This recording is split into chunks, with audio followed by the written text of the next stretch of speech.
गांव में हमको दिखाई दिए हैं, ऐसा देखा है। वो निर्भय होकर, कोई भय नहीं लगा, ऐसा देखा।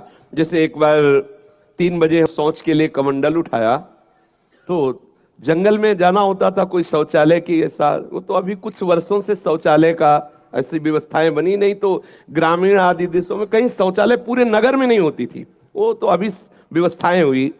तो कमंडल लेकर शौच के लिए निकले तो देखा कि गांव के बाहर एक नववधु लोटा लिए शौच के लिए जा रही। तो हम खड़े हो गए कि ये जिस दिशा को जाए उससे विपरीत दिशा में हम, वो खड़ी हो गई। फिर विचार किया कि हमें लगता है ये यहीं शौच में बैठना चाहती, तो हमने रफ्तार बढ़ाई। जब रफ्तार बढ़ाई तो देखा कुछ दूर आगे जा रही, तो लगा कि ये तो पीछे खड़ी थी, आगे। हमारा ये था कि हम कभी डरने वाली स्थिति में अपने को नहीं खड़ा करते हैं। हमारे मन में आया नहीं नहीं, ये मेरा भ्रम है, वो हमसे आगे निकल गई होगी। जब वो आगे गई तो हम पीछे मुड़े तो देखा हमारे दूसरे रास्ते में खड़ी। अब हमें पक्का विश्वास हो गया कि ये कोई स्त्री नहीं है, कोई पतित आत्मा है जो इस रूप में है। तो जोर से भगवान नाम उच्चारण, खत्म खेल। ना कोई भय और ना वो हमें दोबारा दिखाई दी। एक बार ऐसा हुआ कि सैमसी में जहां गुरु आश्रम है, तो एक खंडेर था, और हमें खंडेर बहुत प्रिय है शुरू से। ऐसा मतलब बिगड़ेल स्थान, पुराना वृक्ष या ऐसे कोई कुटिया, ऐसे पहले संन्यास मार्ग में ऐसे रहना अच्छा लगता था कि जहाँ जिसका किसी काल। तो रात्रि में उस खंडहर में जाकर के लेटे, वहाँ के लोगों ने रोका, आश्रम वाले लोगों ने, वहाँ मत जाइए। हम सोचा आश्रम के कई लोग यहाँ लेटते हैं तो बातचीत करेंगे, इसलिए एकांत।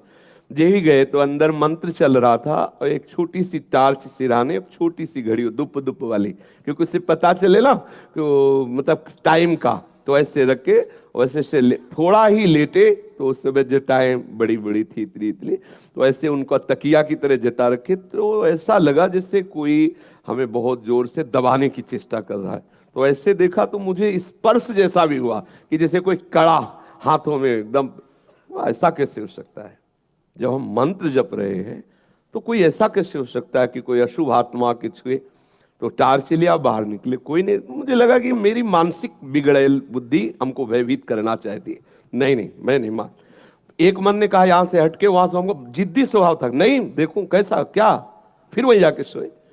थोड़ी ही देर में फिर स्पष्ट अनुभव हुआ कि ऐसे। तब हम बैठ गए तत्काल मंत्र जपते हुए। फिर हमको आप यहाँ ठीक नहीं है, क्योंकि बार बार विक्षेप डालेगा। मंदिर में गए, उन लोगों से कहा, बोले आप जानते कि वहां है, आप क्यों गए ऐसा?